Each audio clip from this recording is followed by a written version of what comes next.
David Miller had always believed that loyalty and hard work were the keys to success. For 15 years, he poured himself into Wexler Technologies, a Dallas-based firm known for its cutting-edge defense contracts. He was the man who stayed late when others went home, who skipped vacations to meet deadlines, who believed in the company's future more than his own comfort.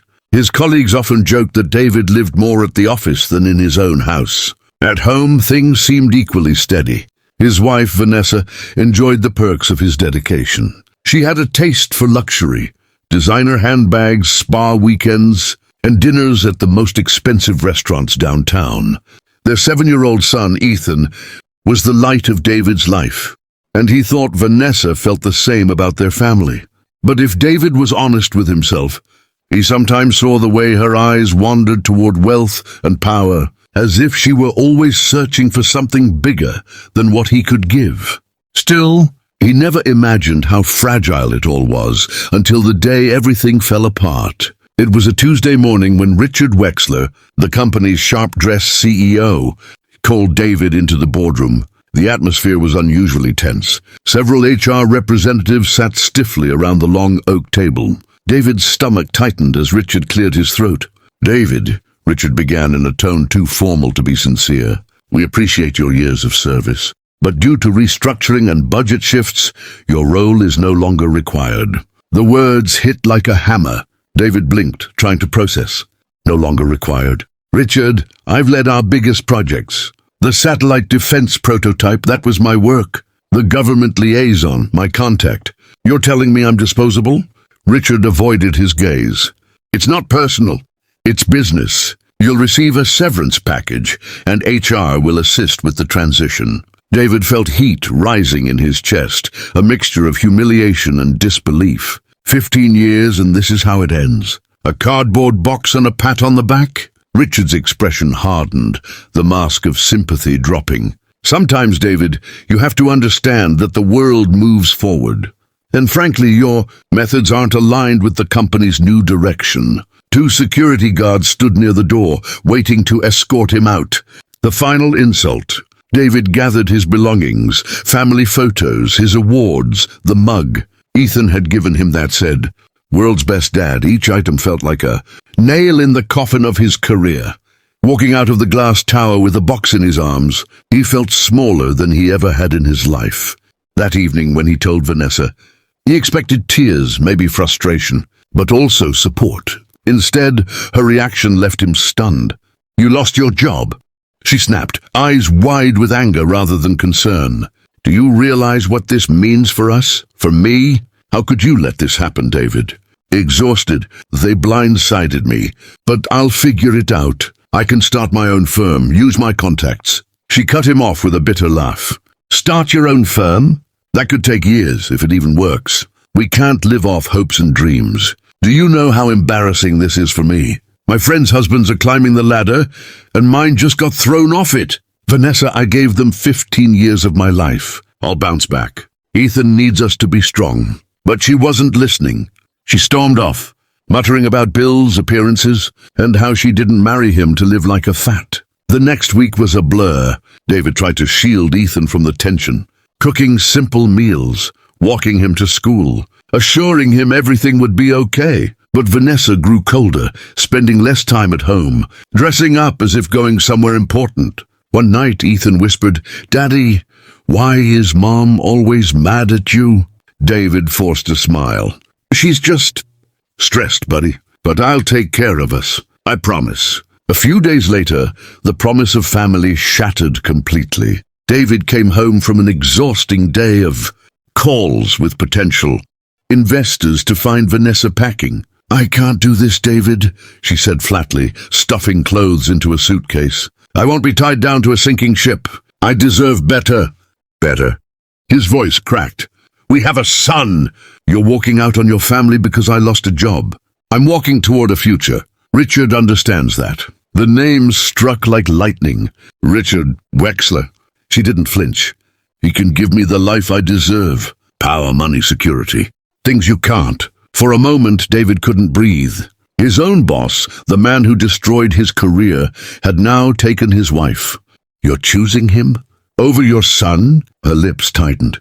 Ethan will adjust. Children are resilient. David's hands shook as he stepped between her and the door. No, Vanessa, you're not taking him. If you want Richard and his money, go. But Ethan stays with me.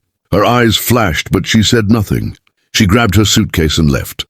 The slam of the door echoing through the empty house. In the weeks that followed, David's life was a whirlwind of emotions, anger, heartbreak, determination. Raising Ethan alone was tough, but it gave him strength. Every bedtime story, every school drop-off reminded him what really mattered. And though Vanessa thought she left a broken man, what she never knew was that just days before his firing, David had secured something monumental. A government official he'd built a relationship with for years had finalized a $50 million defense contract, and not under Wexler Technologies. Under David Miller's newly registered independent firm, Vanessa had traded love and loyalty for greed and status. She thought she abandoned a man on his knees, but she had no idea he was about to rise higher than ever before. The weeks after Vanessa's departure were a blur of survival for David. He had gone from corporate director to single father overnight. But where Vanessa saw ruin, David saw a challenge. For the first time in years, he was free. Free of Richard's control, free of corporate politics, free to build something of his own. Every morning he woke Ethan, made him breakfast, and dropped him off at school before sitting at his makeshift home office, working tirelessly on his new firm, Miller Innovations. He knew the government contract he had secured was life-changing, but it was also daunting. Managing $50 million in funding meant pressure far greater than anything he had faced at Wexler Technologies. Yet with each passing week, progress became visible. He hired a small but loyal team of engineers and researchers, people who respected him, not the size of his bank account. His garage turned into a temporary lab filled with prototypes and plans. It wasn't glamorous, but it was real, and it was his. Ethan would sometimes sit in the corner drawing spaceships while David held conference calls. "Daddy," he said one evening, showing him a crayon sketch, "can your new company build one of these?" David smiled, ruffling his hair. "Maybe one day, buddy. For now, we're working on things that keep people safe, but who knows? Miller Innovations might build spaceships someday." Ethan's eyes lit up. "Can I work with you when I'm older?" "Of course," David said. "This company is ours." While David was building, Vanessa was unraveling. At first, she flaunted her new life with Richard, the expensive dinners, the weekend trips to New York, the luxury cars. On social media, she posted endless photos of champagne flutes and diamond bracelets. She looked radiant, at least to strangers scrolling past. But beneath the glossy surface, cracks appeared. Richard wasn't the generous provider she imagined. He was controlling, arrogant, and treated her less like a partner and more like an accessory. At parties, he introduced her as "my latest prize," a phrase that made her smile freeze every time. Worse, Richard's empire was slipping. His company began losing contracts, major ones that had kept Wexler Technologies afloat. One of those contracts, worth tens of millions, had gone to Miller Innovations. The night Richard came home raging about, "That damn Miller stealing my future," Vanessa felt her blood run cold. "David, you mean my David?" she asked. "Yes, your washed-up husband," Richard spat. "Somehow he pulled strings with the government. He's making moves I didn't see coming. He's got the big contract now, not me." For the first time in years, Vanessa felt powerless. She had traded her marriage for what she thought was an upgrade. Instead, she had abandoned stability for a sinking ship. Months later, David's success was impossible to ignore. Local business magazines began running features on him. Laid-off engineer reinvents himself. Miller Innovations, a rising power in defense technology. Investors knocked at his door. He expanded into a sleek downtown office, hiring dozens of employees. Ethan thrived, proud of his father, proudly telling his teachers, "My dad has his own company now." Then came the moment that would change everything. The cover of Forbes. David stood in front of the camera with Ethan by his side, his arm protectively around his son. The headline read, "From Fire to Fortune, David Miller's $50 million leap." The article painted him as a visionary who turned betrayal into triumph. It praised his resilience, his leadership, and his ability to prioritize family above all else. When Vanessa saw the magazine at a newsstand, her hands trembled. People around her whispered, recognizing the man on the cover. She felt heat rise in her cheeks, not pride, but shame. That night, she confronted Richard. "Did you know he was this successful? That contract, you said it was nothing." Richard sneered. "Success is temporary. Miller got lucky, but he'll crash eventually." But deep down, Vanessa knew better.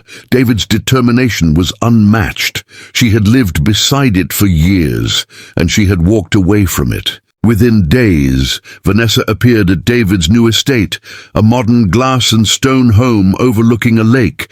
She wore her finest dress, hoping to look like the woman he once adored. The security gate buzzed as she pressed the intercom. "David, it's me. Please, I need to talk to you." Inside, David hesitated. He could see her on the camera feed, her smile rehearsed, her eyes desperate.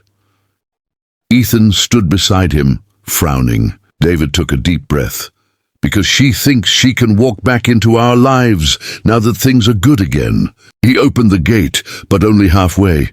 Vanessa rushed forward, her heels clicking against the stone driveway. "David," she began breathlessly, "I made a mistake. I was scared. I was selfish. But I see now you were always the man I should have believed in. We can fix this. We can be a family again." David's gaze was steady, his voice calm. "Ethan needed his mother when I lost my job. He needed you when the house was quiet, when I didn't know how we'd move forward. You weren't there. You chose Richard. You chose money. And now that I've rebuilt, you come back." Tears welled in her eyes. "I was wrong, but I love you. I love—" "No," David cut her off firmly. "You loved the lifestyle, the parties, the power, but when life got hard, you walked away. Love doesn't do that." Vanessa reached for Ethan, but he stepped back, clinging to his father's arm. "I don't want to go with you," Ethan whispered. But the boy shook his head. "Dad was here, you weren't." The words crushed her more than David's rejection ever could. She realized then that she hadn't just lost a husband, she had lost her son's trust. David stepped forward, his voice final. "Goodbye, Vanessa. I wish you the best, but we're moving on without you." That night, David tucked Ethan into bed. The boy looked up at him with wide, serious eyes. "Dad, are we going to be okay? Just us?" David smiled, brushing his hair back. "Better than okay, buddy. We've got each other, and we're just getting started." As Ethan drifted to sleep, David stood by the window of his home, gazing out over the lake. The journey had been brutal, but it had given him clarity. Betrayal doesn't define you. Your response does. Vanessa had chosen greed. Richard had chosen arrogance. David had chosen resilience, and in the end, resilience had won. For the first time in his life, he didn't just feel like a survivor. He felt like a man who had conquered the storm. And as the night settled over Dallas, David Miller knew the future belonged to him and his son. After losing his job, his wife left him and their kid for his boss, unaware of his $50 million contract.